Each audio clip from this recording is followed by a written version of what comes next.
శ్రీ గురుభ్యో నమః. చక్కటి సందేశాన్ని ఇచ్చేటువంటి ఒక కథను ఈరోజు చెప్పుకుందాం. ఒక సన్యాసి ఉండేవాడు. ఆయన దేశ సంచారం చేస్తూ ఒకరోజు ఒక నగరానికి వెళ్ళాడు. అప్పటికే చీకటి పడటం వల్ల ఆ నగర ద్వారం మూసివేశారు.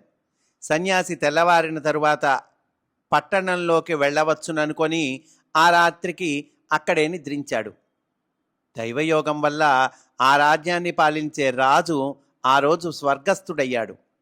అతనికి సంతానం లేకపోవడం వల్ల బంధువులు దాయాదులు ఈ రాజ్యం నాకు చెందుతుందంటే నాకు చెందుతుంది అని తగవులాడుకున్నారు.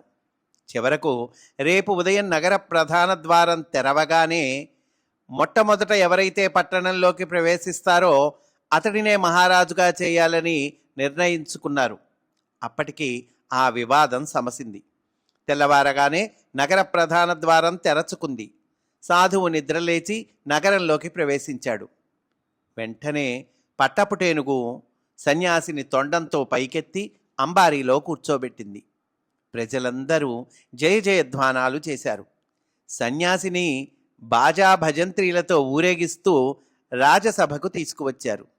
సన్యాసి ఆశ్చర్యంతో ఇదంతా ఏమిటి అని అడిగాడు.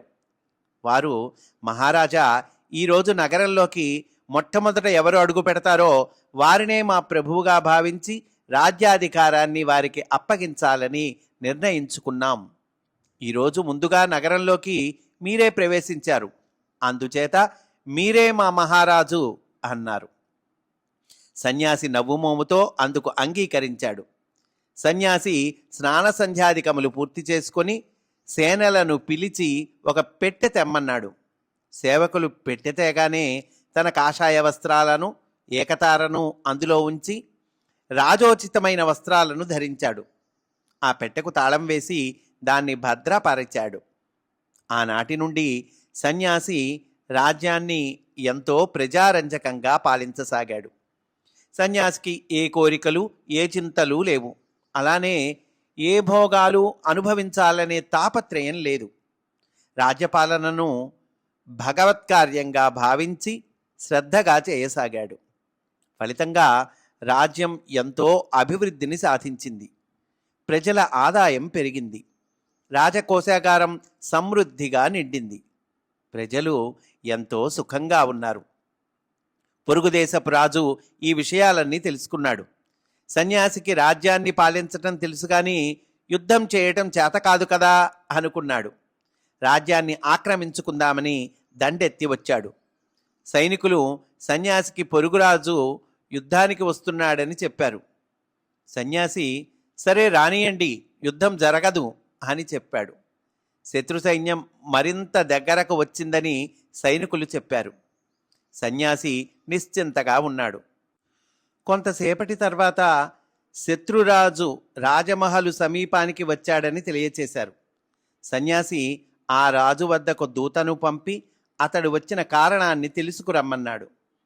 యుద్ధంలో రాజ్యాన్ని జయించి వశం చేసుకోవడానికి వచ్చామని శత్రురాజు సమాధానం పంపాడు.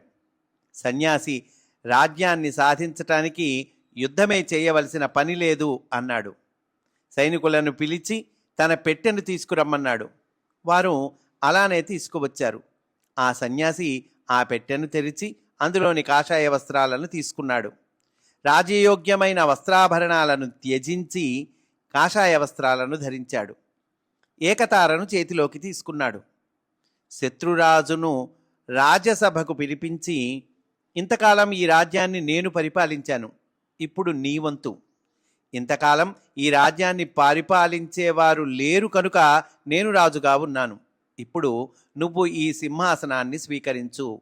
వ్యర్థంగా యుద్ధాల పేరుతో అమాయకుల ప్రాణాలను తీయాల్సిన అవసరం ఏముంది అంటూ నవ్వుమోముతో అలా నడుచుకుంటూ వెళ్ళిపోయాడు.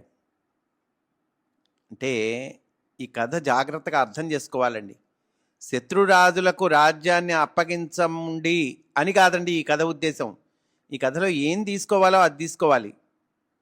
అంటే సన్యాసిలాగా మనకు ఎదురైన పనిని భగవత్కార్యంగా భావించి ఫలాపేక్ష లేకుండా పనిచెయ్యాలి. అంటే ఈయనేం కోరలేదు కదండి రాజ్యం, తనంతటగా తాను వచ్చింది ఆ రాజ్యం. ఓకే, ఇది భగవంతుడు నాకు ఇచ్చిన సన్నివేశము అని భావించాడు, భగవంతుడిచ్చిన ప్రసాదము అని భావించాడు. తన కర్తవ్యాన్ని తాను చక్కగా నిర్వహించాడు. వదులుకోవాల్సిన సమయం వచ్చింది, వదులుకుందాం, అందుకు కూడా ఆయనేం బాధపడలా, తృణప్రాయంగా దాన్ని వదిలేశాడు. కర్తవ్యాన్ని నిర్వహిస్తున్నంతసేపు చక్కగా నిజాయితీగా కర్తవ్యాన్ని నిర్వహించాడు. అంతే కదండి, ఇక్కడ చెప్పారుగా, ఆదాయం పెరిగింది, ప్రజలు సుఖించారు, రాజ్యాన్ని చక్కగా అభివృద్ధి చేశాడు, ఇవన్నీ చెప్పారు కదండి. అంటే ప్రతిఫలాపేక్ష లేకుండా చక్కగా తన కర్తవ్యాన్ని తాను నిర్వహించాడండి. ఫలాపేక్ష లేకుండా పని చెయ్యాలి అని ఈ కథ మనకి చెప్తూ ఉన్నది. స్వార్థాన్ని త్యజించాలి అని చెప్తూ ఉన్నది. అహంకార మమకాలను వర్జించాలి అని కూడా ఈ కథ సందేశమిస్తూ ఉన్నదండి. అయితే ఎవరొస్తే వాళ్ళకి రాజ్యం అప్పగించాలా, అప్పగించటము అది కరెక్టా అంటే అది కాదు ఈ కథలో నేర్చుకోవాల్సింది. రాజు అయినటువంటి వాడు శత్రురాజు వస్తే కంపల్సరీ యుద్ధం చేయాల్సిందే, తన రాజ్యాన్ని కాపాడుకోవాల్సిందే. కానీ ఇతను స్వతహాగా సన్యాసి, సాధువు, అంటే అన్నీ పరిత్యజించినటువంటి వాడు. అయితే భగవత్ ప్రసాదంగా రాజ్యము లభించింది. రాజ్యము లభించినప్పుడు దానికేమి భయపడలేదు, సందేహించలేదు.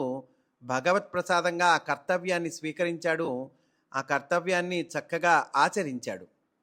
వదులుకోవాల్సిన పరిస్థితి వచ్చింది, వదులుకుంటాను, ఏముంది అక్కడ, అందులో విషయం ఏముంది, పెద్ద విషయం అన్నట్లు నడుచుకుంటూ వెళ్ళిపోయాడు. మళ్ళీ ఆ బట్టలను, సన్యాసి తన కాషాయ వస్త్రాలను అన్నింటినీ స్వీకరించాడు, నడుచుకుంటూ వెళ్ళిపోయాడు అని చెప్తూ ఉన్నారు. కనుక ఈ కథలో ఏం నేర్చుకోవాలో అది నేర్చుకోవాలండి. స్వస్తి. వాసుదేవ.